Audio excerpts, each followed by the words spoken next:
Hi there. I'm reasonably certain I'm Raywheel Viscount, your host for another installment of Nothing But the Truth. What you're going to hear today may astound, confuse, even traumatize you. No, it won't reduce auto emissions by 17% in your small urban area, or make you a hero at the next meeting of the Winnebago Electronic Pioneers Club. But I'll tell you this, you may be enlightened. Tonight we're going to blow the lid on one of the biggest scams in history, the myth of aviation.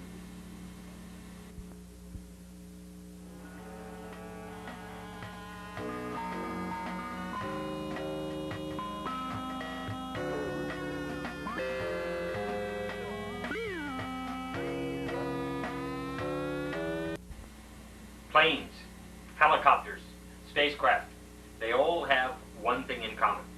I am not talking about their metallic skins.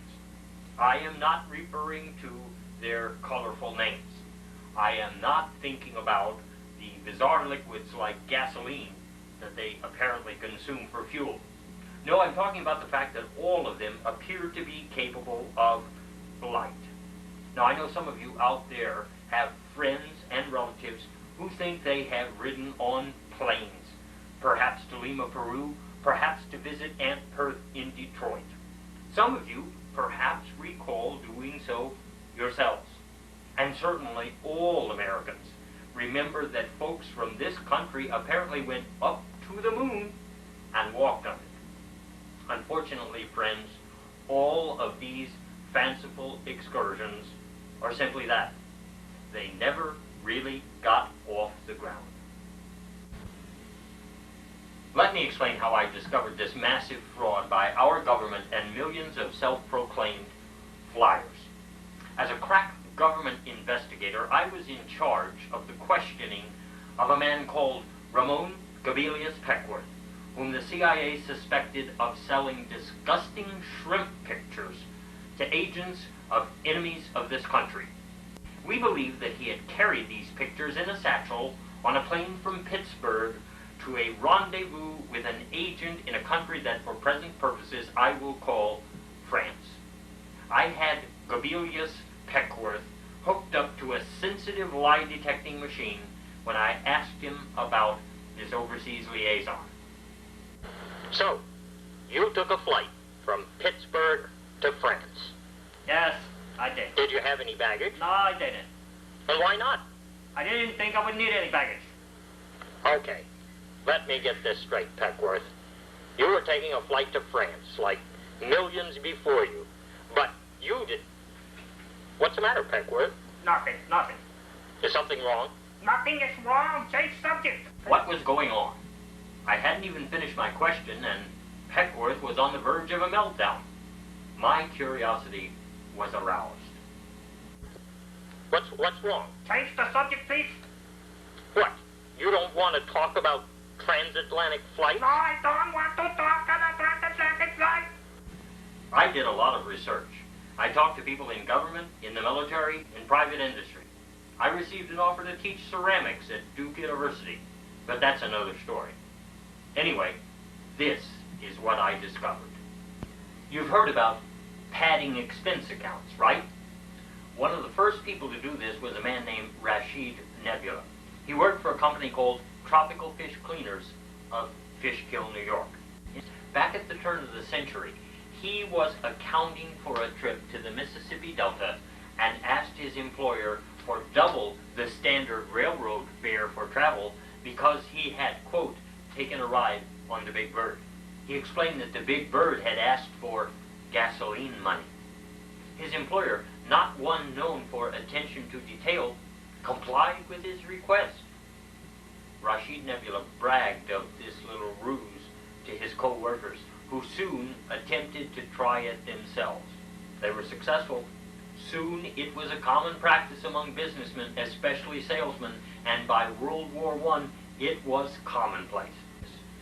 As a matter of fact, I can say now with some assurance that 40% of the cases of aviation are nothing more than instances of high rollers and crass boozers in cheap suits milking the system for a little extra income, not to mention prestige. By the way, I've reported this little prank to the IRS, so if you're one of those guilty parties, don't say I didn't warn you. Now, I know some of you are saying, Raywheel, I've seen flying vehicles in my neighborhood, and I know it seems that way. Actually, what you're seeing is the result of the efforts of a military group that was established back around World War I. At the time, the military understood that this ruse of aviation developed by Rashid Nebula and his business cohorts was a real good idea. Perhaps we could fool Sweden and Portugal and Namibia, the so-called banjo partners, into thinking we had actually developed a technology called aviation, by which we could actually drop pool tables, potted plants on the small urban areas in those countries and terrorize the population. It was thought they would capitulate. They did. Even today, these images of planes, which are simply beamed from projectors in the top floors of office buildings across the country, hundreds and thousands of them, fool people into thinking there are planes overhead. Well, folks, it's a real good ploy, and it accounts for another 15% of all the known cases of aviation. So padding expense accounts, there's 40% of our reported cases of aviation. Military props in use since World War I, another 15%. But you're saying, Raywheel, what about the cases where people actually appear to board a mechanical vehicle, arrive at some remote locale, return, have pictures of their vacation or business trip to show others when they get back? I'll admit this, I was as baffled as you are until I found an airline pilot, now retired, who on the condition of anonymity said he would come forward and explain for you some of the tricks of the trade. I was an airline pilot for a great many years, and I can assure you that in all that time, not a single one of the vehicles I allegedly piloted ever really left the ground. Oh, I know, it certainly looked that way to the people who were inside them, but it was just the result of sophisticated ploys. One of the most popular went as follows. I would taxi the aircraft out to the runway. At this point, we would engage in a simulated takeoff. It was really not that difficult to accomplish. All those windows in the airplane were actually TV screens, and the process was just animated. After it was over, I'd take that plane right back to the gate. The actual work of convincing the passengers that they'd been somewhere for a few days, that was accomplished by our talented in-flight personnel. Surprised? So was I. But then I located a former in-flight attendant who agreed to come forward and explain what her job really was. You were a stewardess with a major airline for many years. Right. And you were on hundreds, maybe thousands of flights. Well, if you want to call them flights. Well, okay, you're saying that there's no such thing as a flying machine. Right. But there are millions of people who think they've been on a machine that actually flies. Right. So how do you explain that? Quiblotines. Excuse me? Quiblotines. Vision-inducing pharmaceuticals. Passengers on drugs? I don't know about you folks, but I was stunned by this revelation. Now, how were these quiblotines administered? Well, coffee, tea, booze. That was the easy part. And I suppose after these people were under the influence of the drug, you just told them that, what? Well, when they were in a trance, we told them that they were in Washington or Denver or Cincinnati, wherever they wanted to go. Now, I take it that this has been going on a long time. Somebody must have told you that it was supposed to be done this way. How did that happen?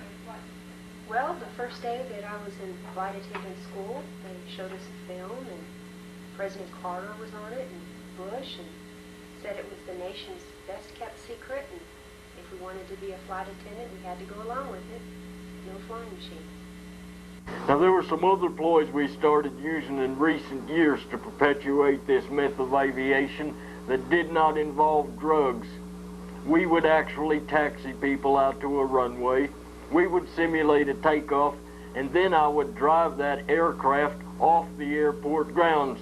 I'd go down to a set and deposit these people for a few days so they could have their travel experience before returning them back to the gate as usual. But they'd have no idea that they never left town.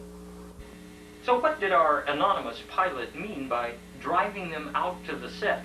I wondered. And then I discovered, almost by accident, when I was interviewing business leader Livonia Pawn for another program. Listen to this. Regardless of what people think, it's obvious that you've done a lot of big projects for the government over the years, right? Big, I would say big, the Grand Canyon. 1952, wasn't it? 18 months, $2 billion. But that's not the strangest thing I've done for the government. It was this other work Livonia's company did for the government that explained what the pilot had in mind when he talked about driving out to the sets. Could you tell me a little more about this strange job you did for the government? Well, once I was giving a speech at a convention. Where? It doesn't matter.